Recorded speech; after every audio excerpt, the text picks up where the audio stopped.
ساڵتانە بێم کاتتان باش بەڕێزان بەرمەتی هاوکاران هەواڵەکانە مرۆ چوارشەمە 28 شوباتی 2024 تان پێشکەشەکەین بەسەرمان کەمێک پێشەسا دەوڵەتی تورک لە ڕێگەی فڕۆکەی بەفڕۆکەوانە دووتونبێلی تایبەتی لەسەر ڕێگەی سەرەکی دەرەک قامیشلۆ لە ڕۆژاوی کوردستان کردامانج و تایسە زیانەگیانەکانی هێرشەکە نەزانراوە. بە پێی زانێرەکان کەمێک پێشەسا دەوڵەتی تورک دووتونبێلی تایبەتی لەسەر ڕێگەی سەرەکی دەرەک قامیشلۆ لە ڕۆژاوی کوردستان کردوتە ئامانج هەر بە پێی زانێرەکان و دووتونبێلە لە ڕێگەی فڕۆکی بەفڕۆکەوان و هێرشان کراوەتە سەر، هەروەها تاوکێسە زیانەگیانەکانی بۆی ئەو هێرشانەی دەوڵەتی تورکەوە نەزانراوە.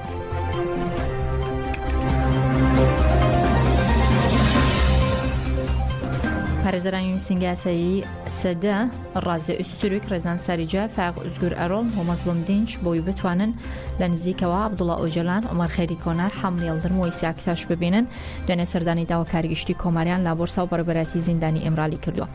پەیوەندی ڕێبەر عەبدوڵڵا ئۆجەلان بە دێرەوە بە تەواتی بچراوە و داواکارەکانی بۆ دیدار وەڵام نادرێتەوە. هەندێک جار دوای چەند بدەین مانگ سزای دیسپلین وەکو پاساوی ڕێگریکردن لە دیدارەکان بە پارێزەران ڕادەگەێنرێ. بە گوێرەی دوایین راپۆرتی نووسینگە یاسایی سەدا کە هەفتەی کانونی نۆم بڵاوکراوەوە لە 27 تەموزی 2011ەوە تەنیا لە نێوان ئایاری ئابی 2019دا 5 جار دیداری پارێزەران ئەنجام درراوە. دوایین دیدار لە حوتی ئابی 2019دا بووە. لە ساڵی 2014ەوە 5 جار دیداری بنەماڵە ئەنجام درراوە. دوایین دیداری لەگەڵ براکی لە سیابی 2020دا بووە. لە یەکەم ڕۆژەوە واتە لە 20 شوباتی ساڵ 1999 تا ئێستا 2 جار لە 27 نیسانی 2020 شەوە و 25 ئاداری 2021 شەو بە تەلەفۆن ڕێگەدراوە پەیوەندی لەگە بنەماڵەکە ئەنجام بدە.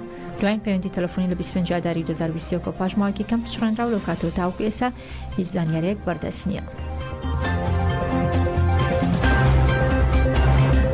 لە درێژەی کار و چالەکیەکان بۆ ئازادی جەستی ڕێبەر ئۆجەلان مانگرتنی زیندانانی سیاسی لە تورکیا و باکووری کوردستان لە 94مین ڕۆژدا بەردەوامە و زیندانانی سیاسی لە زیندانەکانی باکووری کوردستان و تورکیا لە چوارچێوە هەڵمەتی ئازادی بۆ ڕێبەر ئۆجەلان چارەسەری سیاسی بۆ پرسی کورد مانگرتنیان لە خواردن دەست پێ کردووە. چالێکەکە لە ڕۆژی 94میندا بەردەوامە. مانگرتن لە خواردن لە 27 تشرینی دوم وەکو بەشێک لە هەڵمەتی ئازادی بۆ ڕێبەر ئۆجەلان چارەسەری سیاسی بۆ پرسی کورد دەستی پێ کردووە و تاوەکو ئێستاش بەردەوامە.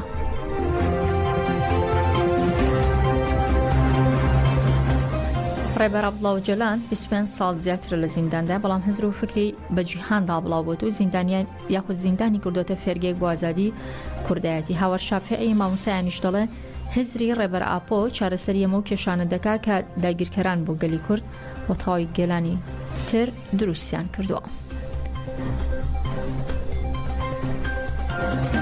لە دوای پیلانگێڕیەک لە دوای هەوڵێکی پیلانگێڕانە سەرۆک عەبدوڵڵا ئۆجەلانیان دەستگیر کرد و دایان بەدەستی ڕژێمی تورکەوە.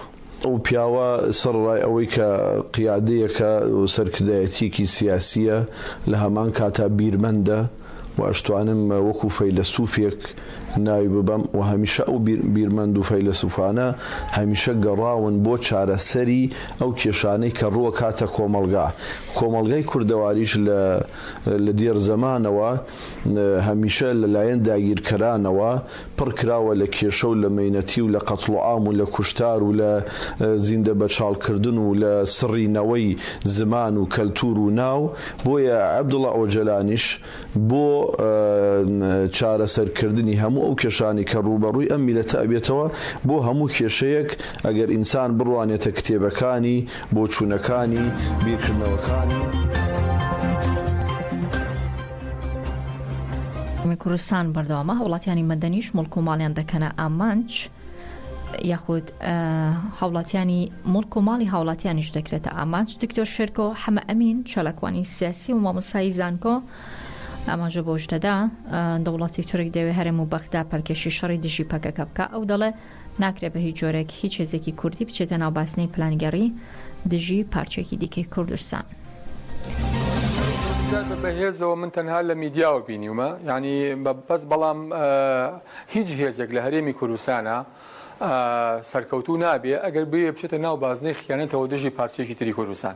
یعنی ئەمە ئەگەر یەکێتی نیشتیمانی کوردستان بیکە لە دژی حیزبەکانی ڕۆژهەڵات هەر خیانەتە و پارتی دموکراتی کوردستان بیکا لە دژی باکووری کوردستان هەر خیانەتە بۆیە ناکرێت بە هیچ جۆرێ هیچ هێزێک لە هەرێمی کوردستانە بچێتە ناو بازنەی ململانەیەکەوە بچێتە ناو بازنەی با بڵین پیلانێکەوە کە لە دژی پارچەیەکی تری کوردستان بێ و ئەمە پەیوەندیدارە بە نەبوونی با بڵین بڕیاری سیاسی ئەم هێزانەوە لە هەرێمی کوردستانە بەداخەوە ئێستا لە هەرێمی کوردستان ناتوانین بڵین ئێران و تووشیا سیاسەتی مەنتیقەیە بەڕێوە بن و بە بڕوای من باشترین شتیش ئەوەیە کە ڕەنگە بڵێ زۆنی ئێران و زۆنی تورکیا یعنی تورکیا هەژمونی هەیە تورکیا لە ڕووی ئابووریەوە لە ڕووی کولتوریەوە بەشێکی زۆر لە ڕووی سەربازیەوە کە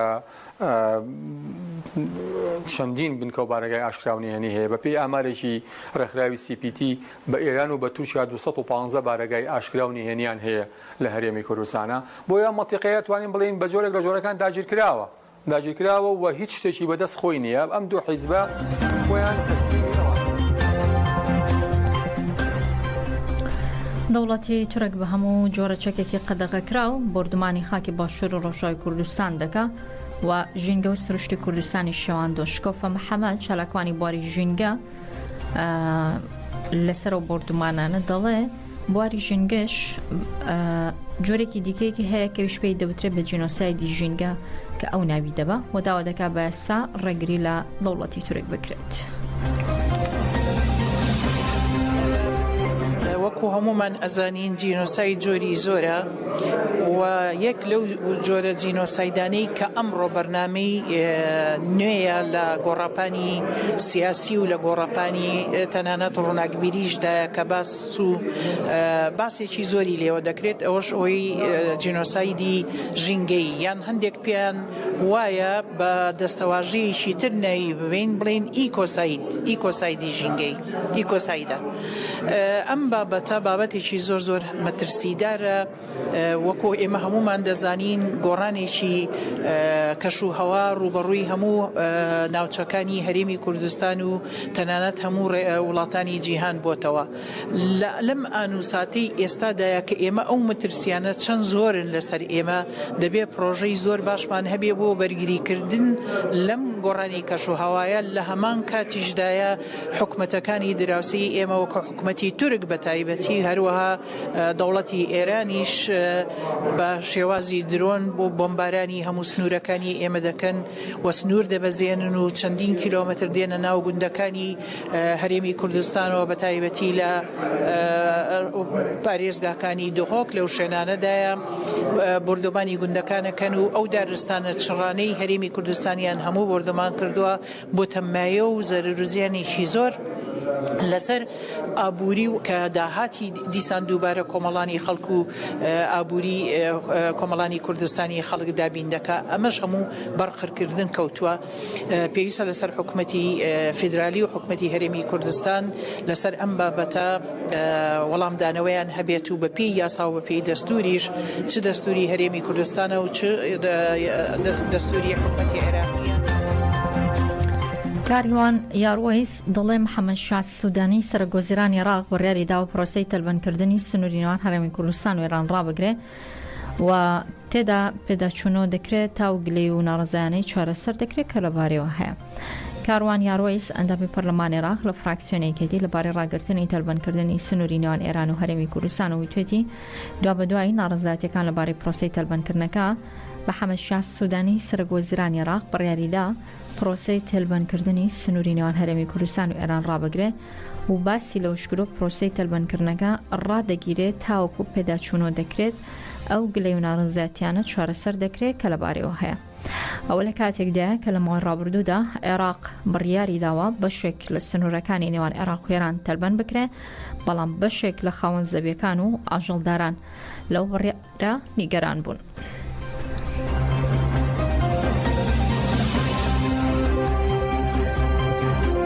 ئاگرکەوتنەوە لە بازاری لەنگەی شاری هەولێر کەوتەوە دوای زیاتر لە 2 کاتژمێر توانراوە ئاگرەکە کۆنتترۆل بکرێ و زیانێکی زۆریش بەرخاوەنی دوکانی بازارەکە کەوتووە. کاروان علی وتەبێژی بەرگری شارستانی هەولێر دەڵێ ئێوارەی دوێنێ لە بازاری لەنگەی شاری هەولێر ئاگرێ کەوتۆتەوە دوای ئاگادارکردنەوەیان 18 تیمیان چوونەتە شوێنی ڕووداوەکە. ئاماژەی بۆ شکورە لە ماوەی 2 کاتژمێر و 35 خولەکدا توانراوە ئاگرەکە کۆنتترۆل بکرێ و زیانێکی زۆری مادی هەبووە بەڵام زیانی گیانی لێ نەکەوتۆتەوە. هەروەها لیژنە پێکێنراوە بۆ دیاریکردنی زیانەکان و زانینی هۆکاری ڕووداوەکە تاوەکو ئێستا 6 تیم هەوڵیان داوەکە ئاگرەکە کۆنتترۆکەن بەڵام تاوەکو بەیانی ئەمڕۆ دووکەڵ لە شوێنی ئاگرەکە بەرز ببووە. ئومێد خۆشناویش پارێزگاری هەولێر باسی لەوە کرد بۆی ئاگرەکەەوە بازاری لەنگەوە 20 کەس تووشینی تەنگەنەفەسی هاتوون و بمبەستی چارەسەر ڕەوانەی نەخۆشخانە کراون بەڵام باری تەندروستیان جێگیرە. لە 24 کاتژمێری ڕابردوودا 7 ژن لە تورکیا کوژراون بەپێی زانیاریەکان ژن کوژەکان هاوژین یاخود هاوژینی پێشووی ژنەکان بوون. بەپێی بڵاو کراوەکان کە لە ماوەی 24 کاتژمێری ڕابردوودا لە ناوچە جیاجیەکانی تورکیا 7 ژن لەلایەن هاوژین یاخود هاوژینی پێشویان کوژراون کە تەمەنیان لە نێوان 32 بۆ 49 ساڵیدایە بە چەقۆ یاخود بە گولە کوژراون لە شارەکانی ئیزمیر، بۆرسا، سەکاریا، ئەرزڕوم، دێنیزلی و ئیستانبول. ئەم تاوانانە ئەنجام درراوە هەر بەپێی ڕاگەنراوەکە باس لەوە کراوە کە لە 8 مارسی 2023ەوە لە ماوەی ئەو 21 ساڵەی کە دەسەڵاتی ئەردۆغان تاوەکو ئەو کاتە زیاتر لە 10,000 ژن کوژراون یاخود ناچار بە خۆکوشتن کراون. لەو ژمارە 8,000یان کوژراون ئەوانی دیکەیان گومان لەسەر شێوازیگیان لە دەستانەکانیان تاوەکو ئێستا هەیە. سامان یاسین گۆرانی بەژی کوردی خەڵکی کرماشان کە ساڵ و نیوێکە لە زینداندایە یەکێکە لەو کەسانەی کە لە دوای خۆپیشاندانەکانی ژن ژیان ئازادی لە تاراندا دەستگیر کراوە. لە نامەیەکی کراوەدا بۆ سەرۆکی دەستگای دادوەری ئێران ناڕەزاتی قۆڵی خۆی لە دیاری نەکردنی چارەنووس و مانەوەی لە زینداندا دەربڕیوە و ئەو زیندانە سیاسی کوردە لە نامەکەیدا بۆ سەرۆکی دەستگای دادوەری ئێران نووسیوێتی من سامان یاسین تەمەن 18 مانگە لە دۆخێکی هەڵپەسێراو لە نێوان زیندانەکانی تاران و کەرەجدا جێگەوەرکیان پێدەکرێت و بەبێ هیچ پەڵگە و هۆکارێک بەتوندی زیندان کراوە. لەو 18 مانگەدا چەندین جار کاتی دادگایکردنی بۆ دیاریکراوە بەڵام بەڕێوە نەچووە و هەڵوەشاوەتەوە تاوکێ سەش بەدەست کێشە ڕۆحی و دەرونی و جەستەوە دەناڵێنێ. ئەو هونەرمەندە کوردە لە درێژەی نامەکەیدا ڕووی دەمی دەکاتە سەرۆکی دەستگای دادوەری ئێران و لێی دەپرسێ پێی بڵێن کە چ تاوانێکی کردووە. ئەگەر تاوانکارە سزای بنکردنی بۆ ببڕنەوە ئەگەر تاوانکاریش نێ بێتاوانی ڕابگەێنن و ئازادیکەن ئەو بۆ خۆی دەڵێ کە نازانم بە چه هۆکارێک دەستگیر کراوم. سزای لە سێدارەدانی و زیندانە سیاسیە لەلایەن لقی 28 دادگای شۆڕشی سامی تاران و بە سەرۆکاتی دادوەر ئاموزاد دەرکرا لە زیندانی ئێڤیندا پێڕاگەنراوە. لە سەرەتای مانگی 12 2022دا دیوانی باڵای ئێران دوای لێکۆڵینەوە لە داواکاری تەڵشونەوەی سامان یاسین بەهۆی ناتەواوبوونی لێکۆڵینەوەکان و حکومەکەی هەڵوەشاندەوە بمبەستی لێکۆڵینەوە دووبارە ڕەوانی بەردەم دادگای کردەوە. هونەرمەندە تۆمەتی پلانگەڕی بمبەستی تاوانکاری دش بە ئاسایشی وڵات بە تێکدانی ئارامی و هێمنایەتی گشتی ئاراستەکراوە بەڵام خۆی ڕەتی دەکاتەوە.